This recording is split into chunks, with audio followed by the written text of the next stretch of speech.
Hello friends. तो कैसे हैं आप सब लोग। तो आज हम स्टार्ट करने वाले हैं अपना अगला पार्ट सी टेट के सीडीपी का। आइए सॉल्व करते हैं आगे की प्रीवियस ईयर क्वेश्चन। हमारा क्वेश्चन है, स्नेहा का कद बहुत तेज़ी से बढ़ रही है और अब उसका हाथ उसकी लंबी अलमारी के हैंडल तक आसानी से पहुंच जा सकता है, जिससे वह बहुत आसानी से अलमारी खोल सकती है। स्नेहा की कद में बदलाव को कहा जाता है पाठ, सीखना, वृद्धि या अनुकूलन। तो ये वृद्धि होती है। आगे है, प्रत्येक बच्चे के विकास की दर गर्भधारण के समय निर्धारित हो जाती है और पर्यावरण इसमें ज़्यादा भूमिका नहीं निभाता है। तो ये तुम्हारा गलत हो जाएगा फ्रेंड्स। आगे है, आनुवांशिक और पर्यावरण की अंतःक्रिया के माध्यम से गतिशील तरीके से उभरती है को विकासात्मक प्रतिमान को रखकर सटीक भविष्यवाणी की जा सकती है। ये भी हमारा गलत हो जाएगा कि भविष्यवाणी बिल्कुल नहीं की जा सकती क्योंकि यह यथाचित तरीके से होता है। तो ये भी हमारा ऑप्शन गलत है, तो हमारा ऑप्शन बी करेक्ट हो जाएगा। आगे है फ्रेंड्स, हमारा अगला क्वेश्चन है, माध्यमिक स्कूल में बच्चों के समाजीकरण में परिवार की भूमिका अनावश्यक है, आरंभिक बचपन की तुलना में कम होती है, आरंभिक बचपन की तुलना में बढ़ जाती है या आरंभिक बचपन के जितने ही रहती है। तो फ्रेंड्स आरंभिक बचपन की तुलना में कम हो जाती है। हमारा ऑप्शन बी जो है करेक्ट हो जाएगा क्योंकि वो फिर उसके बाद वो स्कूल वगैरह में जाने लगता है तो उसका जो है परिवार से वो थोड़ा कम हो जाता है। तो परिवार की जो उसके आवश्यकता होती है थोड़ी कम हो जाती है। आगे है, जिन पियाजे के सिद्धांत की एक प्रमुख आलोचना उनके द्वारा किया गया विचार है कि बच्चे सक्रिय प्राणी हैं। बच्चे सूचना को निष्क्रिय रूप से ग्रहण करके सीख सकते हैं। तो ये भी ऑप्शन गलत है और दोनों ऑप्शन गलत हैं। तो हमारा ऑप्शन जो है डी करेक्ट हो जाएगा। हमारा अगला क्वेश्चन है, पियाजे के अनुसार इनमें से कौन सा कारक संज्ञानात्मक विकास में महत्वपूर्ण भूमिका निभाता है, गतिविधि, अनुकूलन, भाषा या पुनर्बलन। तो एक्टिविटी, गतिविधि जो है हमारा महत्वपूर्ण भूमिका निभाती है। आगे है, निम्न में से कौन से युग्म का मिलान सही है, संवेदी चालक अवस्था, मूर्त समस्याओं पर तर्क, पूर्व संक्रियात्मक अवस्था, प्रतिवर्ती सोच तथा विकेंद्रीकरण, मूर्त संक्रियात्मक अवस्था, वस्तु स्थायित्व तथा जीववादी सोच, या फिर औपचारिक संक्रियात्मक अवस्था, अमूर्त सोच। तो कौन सा सही है, तो हमारा ऑप्शन डी जो है वो करेक्ट हो जाएगा। औपचारिक संक्रियात्मक अवस्था, अमूर्त सोच। इसमें बच्चा जो है कल्पना करने लगता है वस्तुओं को लेकर के, उसमें अपने भी विचार से सोचने लगता है। आगे है, अगला क्वेश्चन है कि एक बच्चा तर्क देता है कि यदि कानून लोगों की ज़रूरतों को पूरा नहीं कर रहा है तो उसे आपसी सहमति और लोकतांत्रिक प्रक्रियाओं के माध्यम से बदला जा सकता है। बच्चा कोहलर वर्ग के नैतिक विकास की कौन सी अवस्था में है, उत्तर पारंपरिक, पारंपरिक नैतिकता, विषम नैतिकता या स्वायत्त नैतिकता। तो हमारा ऑप्शन जो ए है वो करेक्ट हो जाएगा। बच्चा उत्तर पारंपरिक नैतिकता की अवस्था में है।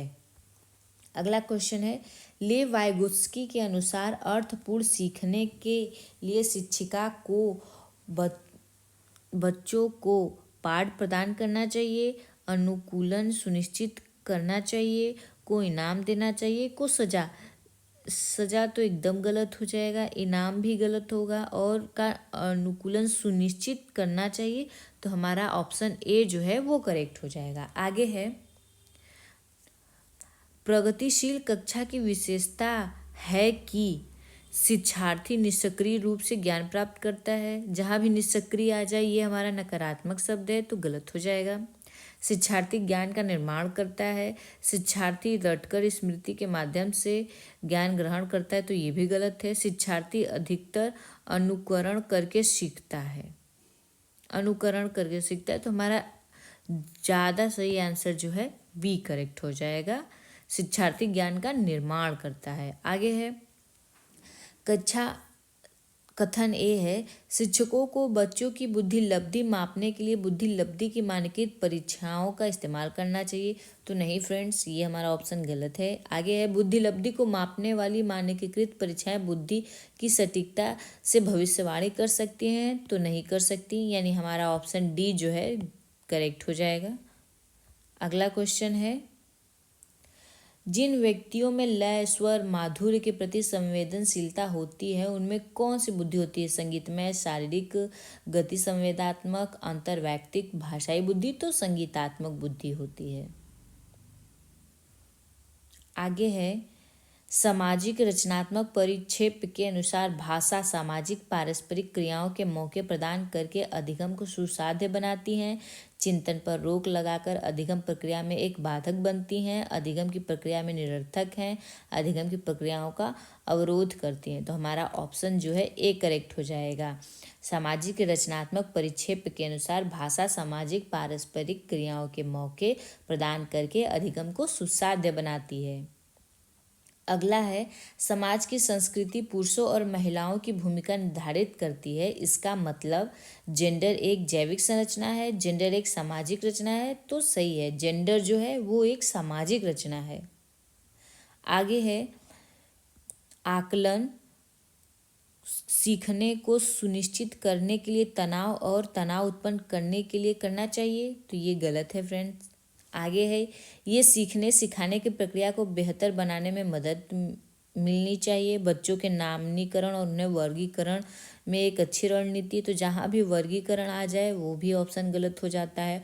को बच्चों में प्रतिस्पर्धा की भावना को सक्रिय रूप से बढ़ावा देना, तो ये भी गलत हो जाएगा। तो हमारा ऑप्शन जो है बी करेक्ट हो जाएगा। आगे है, सतत और व्यापक मूल्यांकन सुनिश्चित करने के लिए शिक्षकों को चाहिए कि वे योगात्मक मूल्यांकन का प्रयोग करें, रचनात्मक मूल्यांकन का प्रयोग करें, केवल शैक्षिक पहलुओं पर ध्यान दें, केवल पेन पेपर वस्तुनिष्ठ प्रकार के परीक्षणों का उपयोग करें। तो जो है इसमें सतत और व्यापक मूल्यांकन के लिए अध्यापक को रचनात्मक मूल्यांकन का प्रयोग करना चाहिए। हमारा ऑप्शन बी जो है वो करेक्ट है। आगे है, समावेशन के बारे में कौन सा कथन सही नहीं है? फ्रेंड्स, रचनात्मक इसमें दिया है कि रचनात्मक मूल्यांकन में क्या बच्चों की हर प्रकार की शिक्षण और योजना को देखा जाता है, जबकि योगात्मक में सत्र या अवधि के अंत में ही रिपोर्ट दी जाती है। लेकिन साल भर जितने रहते हैं पूरी निगरानी के द्वारा ही रचनात्मक मूल्यांकन किया जाता है। तो रचनात्मक मूल्यांकन करना चाहिए। अगला क्वेश्चन है, समावेशन के बारे में कौन सा कथन सही नहीं है? तो यह समावेशन व अपवर्जन को परस्पर जोड़ी प्रक्रिया के रूप में देखता है।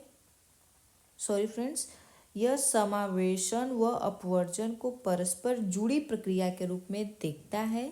समावेशन केवल एक खास वर्ग व्यक्ति के दिव्यांगता की ओर कि उनकी ज़रूरतों के अनुरूप पाठचर्या के अनुकूलन पर केंद्रित है।